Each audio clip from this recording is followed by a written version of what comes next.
Bon, salut les gars, on se retrouve pour une nouvelle vidéo. Ça faisait longtemps que je vous avais pas envoyé une vidéo, mais celle-là, elle est puissante. Je crois que c'est la plus importante des vidéos que j'ai faites, la plus intéressante et celle qui va le plus vous aider. Voilà, je me suis un peu inspiré de ce que j'ai vécu et aussi de ce que j'ai vu sur les autres chaînes de mes collègues, et j'ai fait une sorte de mix.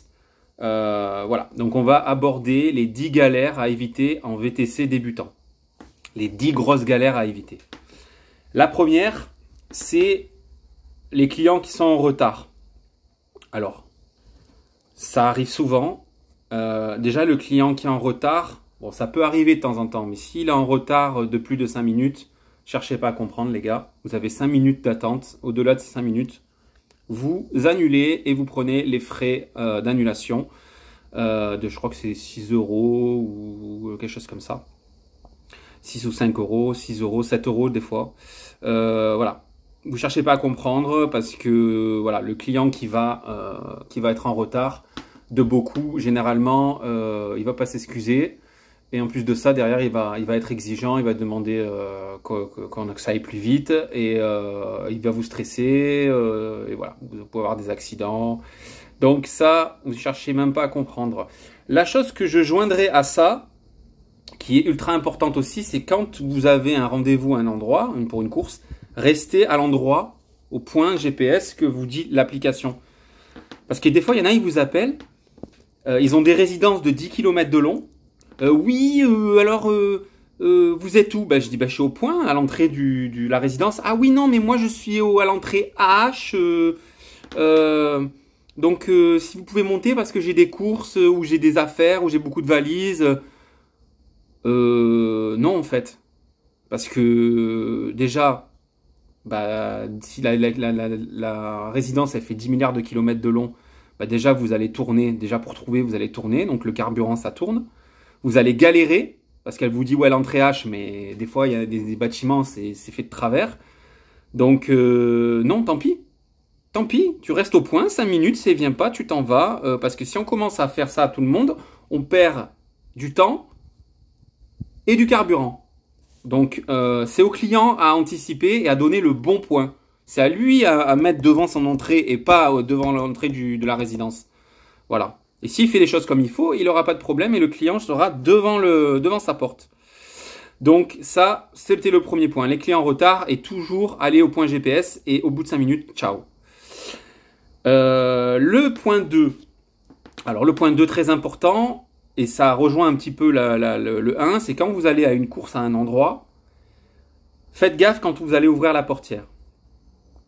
Quand c'est vous qui ouvrez la portière pour descendre, pour servir le client, enfin pour l'accueillir, ou quand vous arrivez à destination et que le client doit ouvrir la porte pour descendre, que vous devez lui ouvrir la porte ou qu'il il ouvre la porte.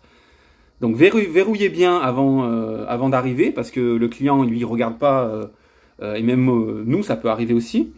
Donc ça c'est très important de pas ouvrir la portière en arrivant sans regarder, ou laisser faire le client tout seul sans avoir vérifié s'il y a eu danger ou pas pour la portière.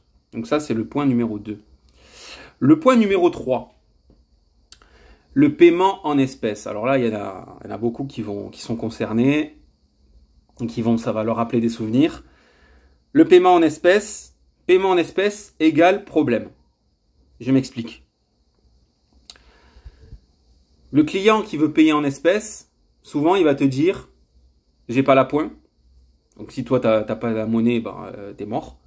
Il va te dire, oui, je paye en espèces, mais il faut que vous m'arrêtiez au distributeur. Donc là, voilà, tu vas encore t'arrêter, tu vas te faire choper à la caméra, tu vas avoir une amende, tu vas être en mauvais stationnement, tu vas devoir descendre, l'attendre, tu perds du temps. Voilà, donc ça, c'est pas bon. T'as le client qui va faire basket, quoi, taxi basket, quoi. Il va te dire, j'ai les sous, et puis au dernier moment, il va ouvrir la porte, il va se casser, si t'as pas verrouillé. Ou tu as le client qui va te dire, ah oui, mais j'ai les sous chez moi, bougez pas, j'attends, je reviens. Là, tu le reverras jamais. Bref, le paiement en espèces égale problème. Maintenant, si tu es en hiver, qu'il n'y a pas beaucoup de courses, et que voilà, là, forcément, tu vas essayer de faire des courses en espèces. Et là, je vais te donner un conseil. C'est de faire payer la moitié de la course au client avant de démarrer. Pas la totalité, parce que ça fait un peu abuser. Mais tu lui fais payer la moitié avant de partir. Comme ça, tu es sûr que déjà, tu es indemnisé par rapport au trajet. Voilà, ça c'est le bon compromis. Pour moi, c'est le meilleur compromis. Si tu fais des trajets en espèces, fais payer la moitié au départ et l'autre moitié à l'arrivée. Au moins, tu es sûr que tu as eu la moitié et que au moins tu seras remboursé s'il y a la moindre couille. Mais honnêtement, en pleine saison comme maintenant, là, l'espèce, on s'en balèque. On s'en balèque. Enfin, moi, personnellement, j'évite. C'est trop la galère, trop perte de temps, etc. Et si de toute façon c'est un client étranger, canadien, américain ou quoi, qui va te prendre une course sur l'application, il te donnera des pourboires en espèces, donc forcément tu en auras quand même des pourboires. Ça arrive des fois. Donc, mais évite. Le point numéro 4, c'est les clients de nuit, les clients de soirée, les clients bourrés.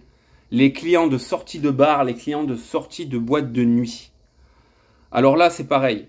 Si tu veux pas avoir problème, si tu veux vraiment être, t'aimes pas, voilà, tu crains ça, tu veux vraiment, t'as pas la patience, travaille le matin et la journée. Ne travaille pas le soir. Voilà.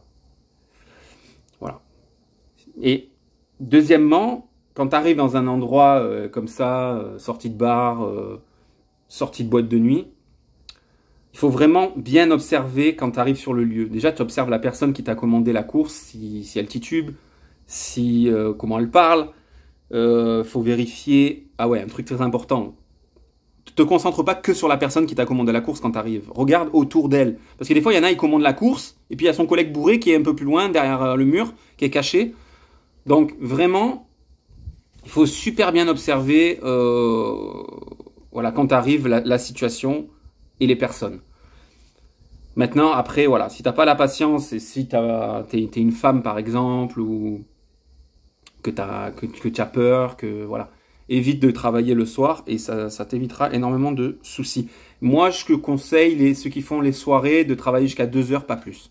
Au-delà de 2 heures du matin, c'est l'hécatombe, c'est comment on dit l'émission des morts-vivants, là bon, bref, vous m'avez compris, la série sur les morts-vivants, je sais plus le nom. Mais en gros, voilà. Évitons, après 2 heures, c'est un massacre. Ensuite, le point 5. Toujours vérifier l'identité du client quand vous arrivez à un endroit. C'est-à-dire que quand il va monter dans la voiture ou quand il est monté dans la voiture, toujours vérifier son nom, si c'est bien lui qui a commandé la course.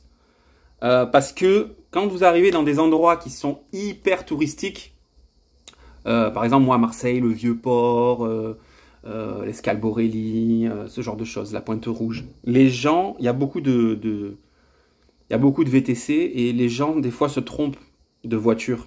Ils croient que c'est leur chauffeur, ils montent dedans. Et si vous ne vérifiez pas que vous partez, bah, là c'est la galère assurée, il faut revenir. Incompréhension totale, perte de temps. Donc toujours vérifier l'identité du client, aux endroits touristiques surtout, mais tout le temps. Moi je le fais tout le temps. Quitte à perdre 10 secondes ou 15 secondes supplémentaires, mais au moins tu sais que tu pars avec la bonne personne. Le point numéro 6, les clients qui ont de la bouffe ou des bouteilles d'alcool ou des bouteilles de soda prêts à être consommées dans la voiture. C'est-à-dire que genre ils sont déter. Tu les vois avec leur kebab à la main, leur pizza à la main, leur bouteille d'alcool ouverte, bref, leur paquet de popcorn. Quel que soit le truc qui est ouvert ou quelque chose qui sent fort, tu sens que voilà. Bah, là, les gars, évitez. Évitez parce qu'ils vont vous pourrir la voiture, ça va sentir le mort. Et ça va être désagréable pendant le trajet. Et après, les clients qui vont passer derrière, voilà, ça fait une mauvaise impression. Vous pouvez avoir une mauvaise note à cause de ça. Bref, tout ce qui est bouffe voilà, ou boisson, interdiction de consommer dans la voiture. Et ou si vraiment vous sentez que c'est un truc qui peut sentir fort de suite, et, ben, évitez parce que voilà, c'est la merde. Après, vous ne pourrez pas tout le temps le faire, mais si vous pouvez le faire, évitez. Maintenant, après, voilà, je sais que des fois, dans le feu de l'action avec le monde, puis on enchaîne des courses. Des fois, avec la fatigue, on n'a pas forcément le truc de bien vérifier ou on accepte par fatigue ou voilà. Et ben, voilà. Après, on peut être embêté par rapport à ça. Le point 6, non, c'est le point 7, pardon. J'ai pris mes petites notes. Le point 7, c'est le piège du dépose minute à l'aéroport ou à la gare. Alors, s'il y a beaucoup de monde, que c'est l'heure de pointe à la gare ou à l'aéroport, évitez d'aller au dépose minute. Moi, je vous le dis, évitez. Vous déposez juste avant le dépose minute, parce que généralement, l'application, elle te laisse quand même un espace assez grand, et tu peux souvent... Alors, pas partout, des fois, tu es obligé de rentrer dans le dépose minute, mais il y a des endroits, comme par exemple nous à Marseille, tu peux déposer juste au rond-point juste avant, mais pas longtemps, hein, et tu déposes au rond-point juste avant, et ça va t'éviter de te rester bloqué dans le dépose minute quand il y a la queue pour sortir aux barrières, et là, de te faire démonter au niveau du prix, parce que plus tu restes dans les pauses minutes, même... T'as fini, toi, t'as déposé en 30 secondes, mais il y a 15 voitures qui attendent à la barrière, ben, t'es mort, ça tourne, hein, ça tourne le compteur. Donc ça va t'éviter ça. Ou si par exemple, si tu n'as pas la carte de l'aéroport, parce qu'à Marseille, tu peux avoir la carte de l'aéroport qui te donne droit à 10 trajets gratuits, je crois. Enfin, 10 entrées gratuites. Si tu n'as pas la carte, le premier trajet, tu vas rentrer. Mais par contre, le deuxième trajet, tu vas payer 3 euros, puis après 3 euros, puis après 3 euros, et ainsi de suite. Donc, s'il y a du monde en pagaille, c'est l'heure de pointe, que tu vois qu'il y a la queue à la sortie. Parce que quand tu rentres, tu vois la sortie à Marseille. Genre. Ou si tu peux voir la sortie où il y a les barrières quand tu rentres, vérifie si tu as la queue, laisse tomber. Dépose avant. En sécurité, mais dépose avant. Donc ça, c'est le 7, c'est le piège du dépose minute. Gare ou aéroport. Le point 8, ne vous laissez pas trop distraire par les clients pendant que vous conduisez. Restez concentrés. Parce que des fois, il y en a, ils ont envie de parler, ils sont taqués, et blablabli, blablabla, et est-ce qu'on peut mettre la musique, est-ce qu'on peut mettre ci, est-ce qu'on peut mettre là. Ils vous rendent dingue. S'ils doivent répéter les choses, c'est pas grave. Vous dites j'ai pas entendu, vous restez concentré, et 2 minutes après, ouais, mais j'ai pas entendu ce que vous avez dit, enfin 30 ou 5 ou 20 secondes après, qu'est-ce que vous avez dit, j'ai pas entendu, mais voilà, n'essayez pas d'être trop focalisé sur ce que dit le client parce que sinon vous allez vous choper des feux rouges, vous allez griller des priorités, vous allez faire des excès de vitesse, vous allez faire des accidents, et bref, les points ça va très vite, et les amendes quand tu es en société, mon gars, c'est x4, x5. C'est pas l'amende de 90 euros ou 130 euros et basta. Non, c'est x4, x5 en société, si vous avez des sociétés. Donc les gars, ne vous laissez pas trop distraire par les clients. Après, c'est bien de discuter, hein, de sympathiser, tout ça, mais restez concentrés sur la route. Le point 9, le client qui oublie ses affaires ou son téléphone dans la voiture. Alors là, si c'est des affaires, c'est pas trop grave, parce que tu signales ou la personne signale, et Uber t'indemnise voilà, à la hauteur de 22 euros, si mes souvenirs sont bons. Alors c'est chiant parce que tu dois retourner, tout ça. Si tu avais accepté une course entre-temps, tu dois l'annuler. Ou alors, voilà, si c'est pas trop loin, ça va. Mais en gros, s'il a oublié ses affaires, tu peux encore t'en sortir. En revanche, s'il a oublié son téléphone, là c'est chaud. Là c'est chaud parce que lui, il peut pas te prévenir. Toi, tu as le téléphone, donc il va signaler. Peut-être qu'il va arriver à signaler sur une application qu'il a perdu son téléphone, mais il peut pas te rejoindre. Donc là, c'est la galère.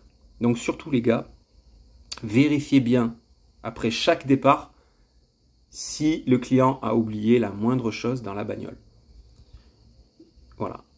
Et il y en a même des fois qui oublient les bagages. C'est-à-dire qu'ils déposent le client et il se casse, les bagages sont dans le coffre. Les gars, ça c'est vraiment... Voilà. On se pose, quand on finit la course, on se pose et on vérifie voilà, que le client ait bien le bagage et qu'il n'ait rien oublié. Et qu'il est sorti en sécurité. Et avant qu'il sorte, on vérifie, avant d'ouvrir les portières. Et le 10e point, le client qui ne met pas la ceinture ou qui refuse de mettre la ceinture. Alors là, c'est radical. on ne démarre même pas. Et s'il veut pas, on annule. On annule, on ne démarre pas la course. Les gars, ça c'est le plus important, la ceinture. La ceinture. Ne pas mettre la ceinture, c'est niette. C'est même pas négociable. Ça, c'est un truc, voilà. Bon, pour moi, c'est peut-être la chose la plus importante. C'est, voilà, il met pas la ceinture, il veut pas. Tu cherches même pas à comprendre. Non, monsieur, on démarre pas, je refuse la course. Donc voilà. Pour les 10 galères à éviter en VTC débutant, je vous les rappelle. Le 1, client en retard. Toujours rester au point GPS. Et pas s'aventurer. Le 2, c'est la portière bien vérifiée en sortant pour toi et pour le client. Le 3, c'est le paiement en espèces. Le 4, c'est le client de nuit après 2 heures, les clients bourrés, sortie de bar, sortie de discothèque. Évitez ces quartiers-là si vous n'êtes pas à l'aise ou si vous êtes une femme ou si voilà, vous craignez ces clients alcoolisés à problème. Évitez le soir ou après 2 heures. Le point 5, c'est toujours vérifier l'identité du client que tu prends dans ton taxi. Le point 6, c'est les clients qui ont de la bouffe ou des bouteilles en consommation dans la voiture. Le point 7, c'est le piège du dépose-minute à la gare ou à l'aéroport pour ne pas rester coincé et payer à fond. Le point 8, c'est ne pas vous laisser distraire trop par les clients. Restez concentré sur la route et sur les endroits de stationnement. Le point 9, le client qui oublie ses affaires ou son téléphone dans la voiture. Et enfin, le point 10, la ceinture de sécurité. Voilà les gars, si vous respectez ça et vous faites attention à tout ça, vous allez vous éviter un nombre incalculable de problèmes. Je crois que j'ai fait la bonne BA du jour. Sur ce, je vous embrasse. Je vous dis à bientôt. Allez la France ou pas, je pense qu'on va se faire démonter par l'Espagne. Mais de toute façon, moi, je m'en fous parce que moi, je suis italien. Mais bon, quand même, je ne vais pas cracher sur le pays qui me nourrit et qui me fait travailler. Mais bon, je suis quand même un peu pour la France, mais majoritairement pour l'Italie. Mais ça, c'est ma life. Sur ce, la bise. Vous m'avez compris.